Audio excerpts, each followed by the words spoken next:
അല്ല അതെ, തിരിച്ചു കൊടുത്തതില്ലെന്നതിനേക്കാളും പ്രധാനം എങ്ങനെയാണ് ഇത് വാങ്ങിയത് എന്നുള്ളതാണ്.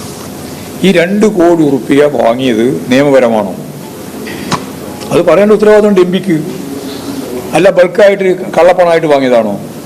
ബൾക്കായിട്ട് വാങ്ങിയതെന്ന് പറഞ്ഞാൽ കള്ളപ്പണമാണല്ലോ. അതുപോലെ തിരിച്ചു കൊടുത്തു എന്നും പറയുന്നുണ്ട്. തിരിച്ചു കൊടുത്തതും ഇതേപോലെ തന്നെ കള്ളപ്പണമായിട്ടാണോ എന്ന് എം പി പറയട്ടെ. അത് പറയണ്ടേ, വളരെ പ്രധാനമായിട്ട് പറയട്ടെ. പറയട്ടെ, എന്നിട്ട് നോക്കി പറയാം. നോക്കാലോ നമുക്ക്. ഞങ്ങൾ വാങ്ങുന്നത്, ഞങ്ങളിങ്ങനെ 2000, 2 കോടി 3 കോടി ഒന്നും വാങ്ങുന്ന ഒരു നിലപാട് സ്വീകരിക്കാറില്ല. വെറുതെ പറയാ, കള്ളത്തരം പറയാ. അവർ കുടുങ്ങി കിടക്കുമ്പോൾ ബാക്കി എല്ലാവരും കുടുങ്ങിക്കോട്ടെ എന്ന് വിചാരിച്ച് പറഞ്ഞുകൊണ്ടിരിക്കുകയാണ്. ഞങ്ങൾക്കത് ഭയമൊന്നുമില്ല കേട്ടോ.